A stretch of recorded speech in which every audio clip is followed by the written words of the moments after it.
নমস্কার বন্ধুরা, চলে এসেছি আরেকটা ছোট্ট ভিডিও নিয়ে এবং এটা আমার সুন্দরবনের ৫ নম্বর ভিডিও আশা করি।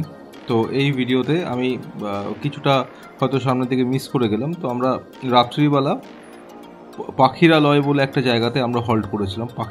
পাখিরালয় যারা সুন্দরবন গেছে তারা জানবে, এটা একটা মার্কেট টাইপ এরিয়া। এখানে একটু মার্কেট রয়েছে পর্যটকদের জন্য, একটু কেনাকাটি করা বা সুন্দরবন রিলেটেড জিনিসপত্র। ম্যাক্সিমাম সবই আর কি চাইনিজ প্রোডাক্ট।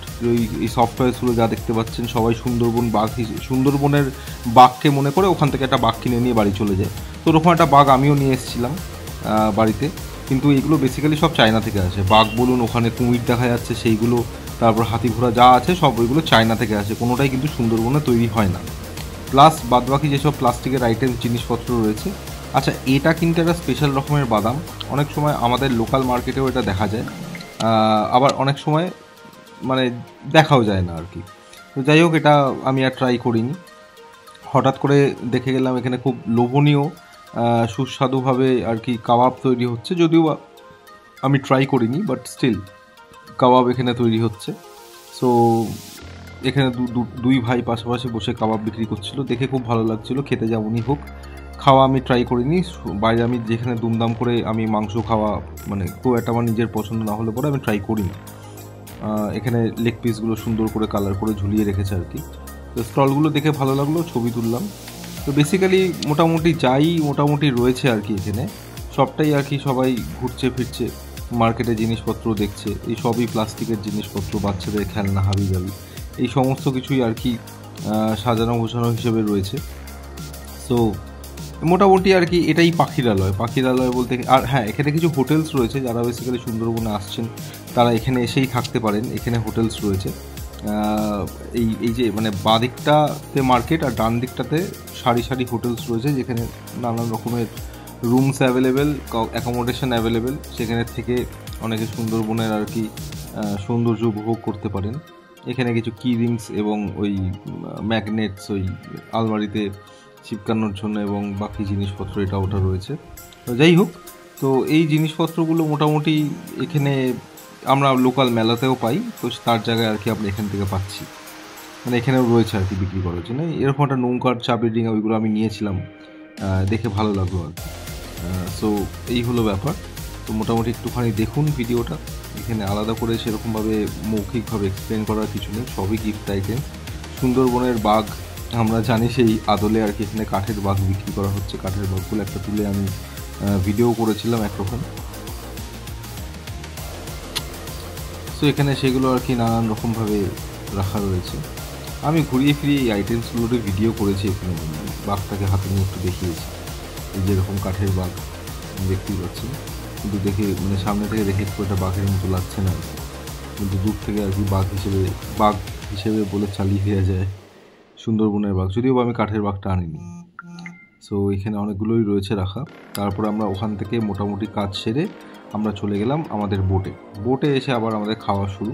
তো এই রাত্রিবেলার খাবারটা একটুখানি একরকম ছিল আর কি। তো যাই হোক, তো খাবারের মধ্যে ছিল এই দেখতে পাচ্ছেন, দিচ্ছে ভাত, কি বলে শসা, লেবু, লঙ্কা, এগুলো তো আছেই। তার সাথে ডাল ছিল। তারপর মেন আইটেমসে ছিল আপনার হাঁসের মাংস। এই হাঁসের মাংস এই আলু ভাজাটাও ছিল বাই দ্য ওয়ে। কতদূর আমি ভিডিওগুলো শর্টগুলো নিতে পেরেছি সেটা আমার মনে পড়ছে না এক্স্যাক্টলি। মোটামুটি ডিনারটা ঠিকঠাক ছিল, খুব একটা খাবার নিয়ে খুব একটা কমপ্লেন করবো না, কিন্তু কমপ্লেনের জায়গা তো এবার মানে বিভৎসভাবে আসছে। তো আমি এখন থেকেই বলা শুরু করে দিই, খাবারটা মোটামুটি আপনারা দেখে নিন, দেখেই বুঝতে পারবেন। সবাই বাঙালি ছাড়া আশা করি কেউ আমার ব্লগ দেখবে না। তো কী কী খাবার হচ্ছে সেগুলো আর মুখে বলার দরকার নেই, দেখে নিন। আচ্ছা, তো শুরু করি এবার এই জঘন্য বোটের কথা। বোটটা একেবারেই জঘন্য বোট, মানে পুরো বিভৎস রকম একটা বাজে একটা ভাঙাচোরা বোট। যাই হোক, তো এগুলো কেন বলছি তার জন্য আমার ভিডিও এভিডেন্স রয়েছে, যেগুলো সামনে আপনারা দেখতে পারবেন। তো বেসিক্যালি হয়েছেটা কি ঘটনাটা, এখানে খাওয়া দাওয়া করার পরে এরা ডেকে থাকতে দেয় না কাউকে খুব একটা, ঠিক আছে। ও বলে নানান রকম কথা, হ্যাঁ, সার্চ লাইট আসবে, অপারেশন হবে, ওই সার্চ অপারেশন হবে, যারা কোস্ট গার্ড আছে কিংবা যারা রিভার পুলিশ আছে তারা এসে দেখে।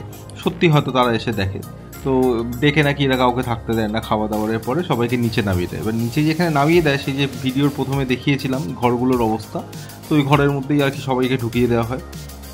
এবং এটা তো আমার প্রথম রাত্রি ঘুমানোর কথা ছিল এই নৌকাটার মধ্যে। ঘুমাতে গিয়ে সে ঘুমানো তো না, সে বিভীষিকা, মানে ঘুমের মধ্যে আর তার আলাদা করে ভিডিও আমি করতে পারিনি। কিন্তু মানে বিশ্বাস করুন, মানে কি বলবো, ওরকম পরিস্থিতিতে মানুষ অ্যাটলিস্ট ঘুমাতে পারে না। মানে শয়ে শয়ে আরশোলা উড়ে বেড়াচ্ছে এবং সবাই মানে চটি দিয়ে, কাপড় দিয়ে আরশোলা দাঁড়াচ্ছে, আরশোলা মারছে। প্রায় 50টার মতো আরশোলা বোধহয় মারা হয়েছে, সবাই মিলে মেরেছে আর কি। আমি তো অকাতরে ঘুমাচ্ছিলাম, আমার হাতে পায়ে মুখে আরশোলা উঠে উঠে বসছে, তাও বাচ্চা আরশোলা নয়, বড় বড় সাইজের, মানে মানে মানে কি বলবো, মানে বড় সাইজের আরশোলা। ঠিক আছে, তো মোটামুটি যে খাবার প্রায় হয়ে গেছে, তখন একটুখানি আলোচনা সবাই করছিল, এখন নিচে যাওয়ার পালা। তো এই আরশোলার তাণ্ডবে ঘুম তো প্রায় পুরো একদম না হওয়ার মতো অবস্থা, তো যা তা একদম। তার মধ্যে ভোরবেলার দিকে বৃষ্টি হয়। এই যে এখন একটু দেখে নিন, দূরে এরকম রাত্রে সুন্দরবন, দূরে আরেকটা লঞ্চ দাঁড়িয়ে আছে, কিন্তু লঞ্চে খুব একটা হয়তো মানুষ থাকে না। সকালবেলা মানে এই ডিনারটা ওরাও করছে, করে হয়তো ওরা হোটেলে ব্যাক করবে, কি হোয়াট এভার। তো মোটামুটি রাত্রিবেলা এরকম হওয়ার পরে, আরশোলার তাণ্ডব সহ্য করার পর সকালের দিকে নাকি ভোরবেলার দিকে বৃষ্টি হয়। আমি আমার জামা প্যান্টগুলোকে পাট করে সাইডে রেখেছিলাম, যেগুলো আমি পরে পরের দিনকে দেখবো, বাঘ দেখবো, বা আমি আবার পরবো পরের দিনকে। তো সেখানে পুরো একদম জলে চপ করে আমার পুরো জিন্সের প্যান্টটা নৌকার ওপর থেকে বিছানায় জল পড়ছে। মানে ভাবতে পারছেন কতটা লেভেলের ডিসকাস্টিং একটা, মানে ফালতু অ্যাকোমোডেশন হলে এরকম হয়। আমার প্যান্ট জামা দুটোই ওপর থেকে জল চুয়ে পড়ে আমার জামা কাপড় পুরো ভিজিয়ে দিয়েছে। আমি সকালবেলা লিটারেলি কী করি, আমি যদি অল্টারনেটিভ প্যান্ট না নিয়ে যেতাম, আমার কপালে দুঃখ ছিল। যাই হোক, তো এই বিছানায় পুরো জল ফল হয়ে একাকার কাণ্ড। এই দেখতে পাচ্ছেন পুরো জামা কাপড় রাখা আছে, ওপর থেকে এই যে জল পড়েছে একদম স্যাঁতস্যাঁতে ফালতু, দেখুন কীরকম দেখতে ওপরগুলো। তো যাই হোক, কোনো মেনটেনেন্স নেই, কিচ্ছু নেই। দয়া করে এই নৌকাটা কখনো আপনারা কেউ নেবেন না এখানে এলে পরে।